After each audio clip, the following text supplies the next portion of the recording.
controversial Muslim activist and Women's March organizer Linda Sarsour bullied an underling to cover up sex abuse allegations in her Brooklyn office, a report said. Asmai Fadel Bob told blog The Daily Caller that a man repeatedly rubbed his crotch on her while she worked for the association under Sarsour in 2009. But when Fadel Bob reported the abuse, Sarsour, a self-proclaimed feminist and co-founder of the Women's March organization, fat-shamed the woman and threatened blacklist her from political jobs, the woman told the Webist. She oversaw an environment unsafe and abusive to women, said Fadel Bob. Women who put Sarsour on a pedestal for women's rights and empowerment deserve to know how she really treats us. The Daily Caller reportedly spoke on condition of anonymity with another association employee and a political operative that worked alongside the organization, and both corroborated Fadel Bob's account of the abuse and Sarsour's intimidation. Fadel Bob took a contract gig with the association in 2009 and claims she was repeatedly accosted by a man who lived in the same Bay Ridge building as the group's office. He would pin me against the wall and rub his crotch on me, she told the Caller.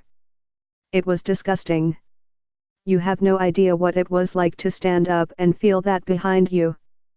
But Sarsour called her a liar when Fadel Bob reported it and told her something like this didn't happen to women who look like me, Fadel Bob charged, clarifying on Twitter that the rebuff was a dig at her weight. Thanks for the correction and retweets.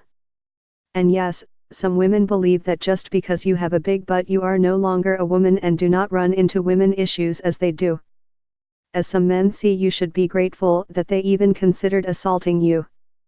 Asmai Fadel Bob, at Asmai 1121, December 18, 2017.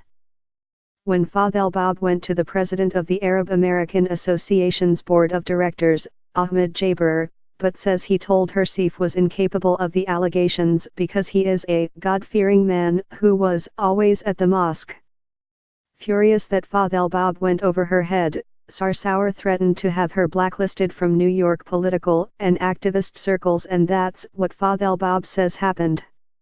She told me I'd never work in New York City ever again for as long as she lived, the 37-year-old New York native Fadel Bob said. She's kept her word. She had me fired from other jobs when she found out where I worked. She has kept me from obtaining any sort of steady employment for almost a decade. Sarsour did not immediately respond to a request for comment.